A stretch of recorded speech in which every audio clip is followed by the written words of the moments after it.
میں ایک کہہ رہا تھا، اپنے دل کی بات کہنا چاہتا ہوں. ہم جب بچے تھے تو ہم سنتے تھے کہ ہم سنی ہیں وہ شیعہ ہیں، ہم سنی ہیں وہ دیوبندی ہیں، ہم سنی ہیں وہ وہابی ہیں.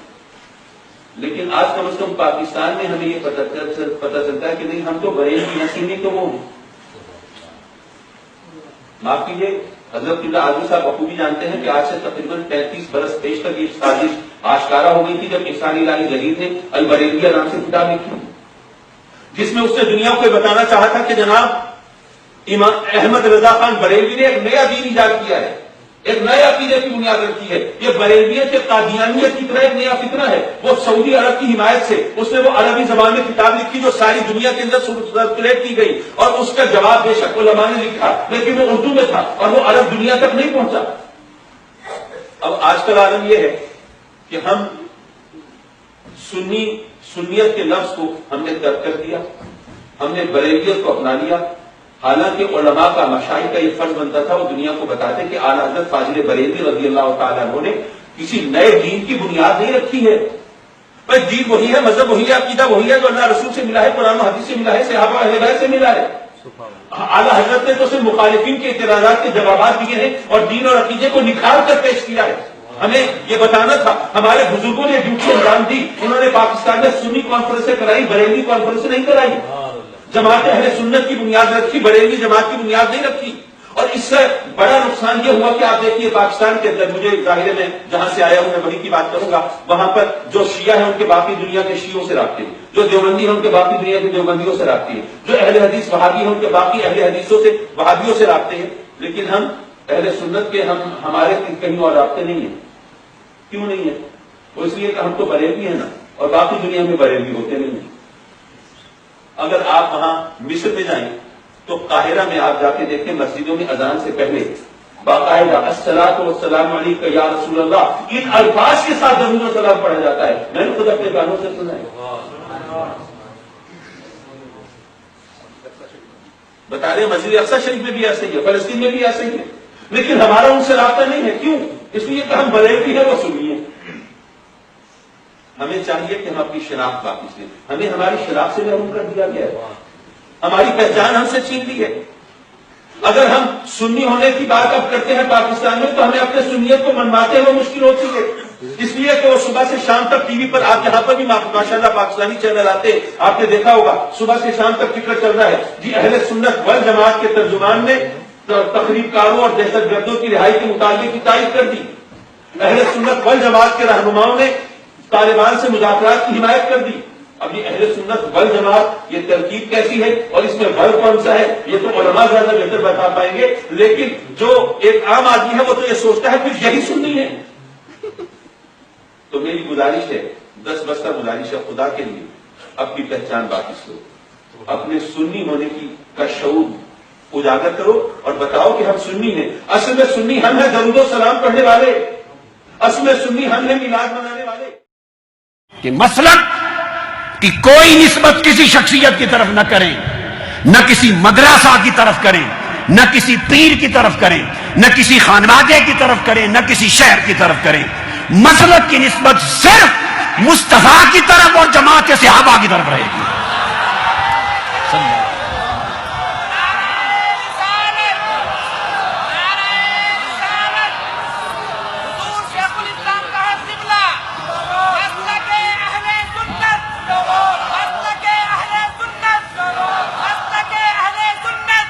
جب آپ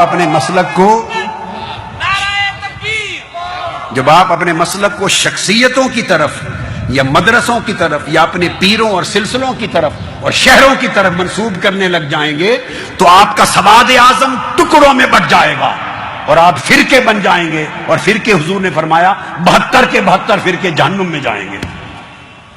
جنت میں فرقہ کوئی نہیں جائے گا، جنت میں تو سواد اعظم جائے گا اگر جماعت رہے گی، امت کی اکثریت رہے گی. پھر پاکستان اور ہندوستان والوں یہ سمجھو کہ جو گورکھ دھندے آپ کے ہیں، جو مسائل آپ کے ہیں، جن باتوں پر آپ فتوے لیے پھرتے ہیں، انہیں ہندوستان سے باہر تو ان باتوں کو جانتا ہی کوئی نہیں. وہ اہل سنت جو ملک کے شام میں رہتے ہیں ان پر کیا کہیں گے؟ وہ جو مصر میں کل اہل سنت ہیں ان پر کیا فتویٰ لگائیں گے؟ وہ سنی ہیں یا نہیں، وہ فلاں کے بارے میں کیا کہتے ہیں، فلاں کے بارے وہ فلاں بلا کو جانتے ہی نہیں ہیں۔ اردن و فلسطین میں اہل سنت ہے، کیا کہیں گے؟ عراق میں اہل سنت ہے، ان پر کیا کہیں گے؟ ان کو تو پتہ ہی نہیں، یہ ہمارے ہند کے معاملات ہیں۔ تو ہندوستان کو مسلک اہل سنت کے اوپر نہ چڑھاؤ، مسلک کو ساری دنیا کے اوپر رہنے دو، علاقے کو نہ بڑھاؤ، چونکہ مسلک تو مغرب میں بھی اہل سنت ہے، سوڈان میں بھی اہل سنت، لیبیا میں بھی اہل سنت، لیبیا کے بعد الجزائر میں بھی اہل سنت، ٹیونس میں بھی اہل سنت، عراق اور فلسطین اور اردن میں بھی اہل سنت، ملائیشیا انڈونیشیا میں بھی اہل سنت۔ ارے اہل سنت کا عقیدہ آقا کا میلاد ماننے والوں کا عقیدہ، حضور کی غلامی محبت کا دم بھرنے والوں کا عقیدہ تو دنیا کی 50 مسلمان ریاستوں میں ہے، بلکہ 56 میں سے کم از کم 52 اسلامی ریاستوں میں ہے۔ وہ تو ہمارے انڈیا کے معاملات سے واقف ہی نہیں، انہیں تو یہاں کی بولی نہیں آتی، یہاں کے مسائل سے واقف نہیں۔ اگر آپ مسلک کے فیصلوں کے لیے یہاں کے گورکھ دھندے اور فتوے اور پمفلٹ اور تماشا شروع کر دیں گے تو ساری امت کہاں جائے گی؟ لہذا مسلک کی ایسی تعبیر کرو جو پوری امت مسلمہ کو قبول ہو اور ساری امت میں اہل سنت ایک ہی دھارے میں نظر آئیں، تاکہ اہل سنت سمندر نظر آئے، چھوٹے چھوٹے ندی نالے نہ بن جائیں، اہل سنت سمندر نظر آئے۔ ہمارے یہاں پرابلم یہ ہے کہ ہم یہ سمجھتے ہیں، مثلا میں اگر یوں سمجھوں کہ کوئی حضور کا میلاد بھلے مانے یا نہ مانے، اگر مجھے نہیں مانتا تو وہ سنی نہیں ہے، یہ کہاں کا قاعدہ ہے؟ یہ کہاں کا قاعدہ ہے؟ میں کہوں گا اللہ کے بندے مجھے 1,00,000 بار نہ مان، میرے ماننے نہ ماننے سے کچھ فرق نہیں پڑتا، مصطفیٰ کے میلاد کو مان۔ یہ فیصلہ ہے سنیت کا۔ بھئی آپ ہیں، میں ہوں، یہ ہے، یہ تو عالم ہیں، علماء ہیں، مفتی ہیں، عالم ہیں، اور علماء کے درمیان علمی مسائل میں ہزارہ اختلاف ہوتے رہے، ہوتے ہیں، ہوتے رہیں گے۔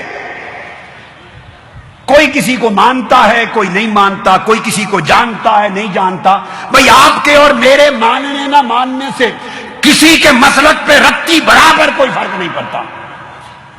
اگر میں کہہ دوں کہ فلاں سنی نہیں ہے، میرے کہہ دینے سے کسی کی سنیت کا بال بھی کا نہیں ہوتا، اور کوئی اور عالم ہندوستان کا یا پاکستان کا کہہ دے کہ فلاں سنی نہیں ہے، وہ فلاں سنی نہیں ہے، یہ کہہ کے کھپ کے گلا بیٹھ جائے اس کا، کسی کی سنیت پہ گھرتی برابر اثر نہیں ہوتا، پھر بھی سنی نہیں ہے۔ صرف اس لیے کہ آپ نہیں کہتے، آپ نے کہہ دیا سنی نہیں، تو کسی کو سنی بنانے یا نہ بنانے کا ٹھیکہ کسی نے دے رکھا ہے آپ کو؟ آپ کب سے ٹھیکیدار بنے ہیں سنیت کے؟ میں کب سے ٹھیکیدار بنا ہوں؟ کوئی اور ہم میں سے کب سے ٹھیکیدار بنا ہے؟ سنیت کا سرٹیفکیٹ دینے لینے کا ہم میں سے کوئی ٹھیکیدار نہیں ہے، سنیت کا مالک مصطفیٰ ہے۔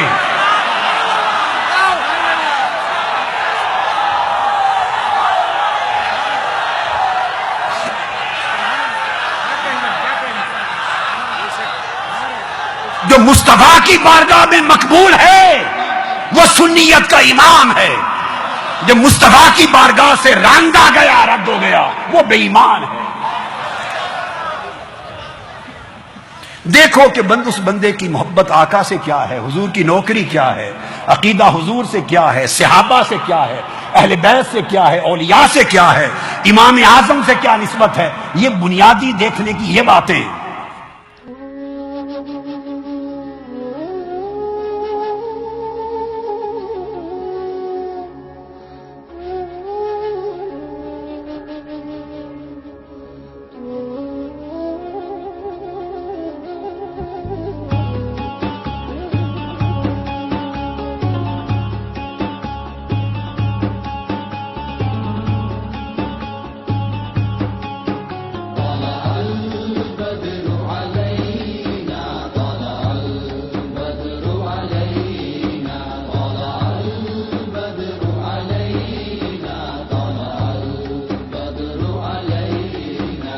ثنيات الوداع وجب الشكر عليه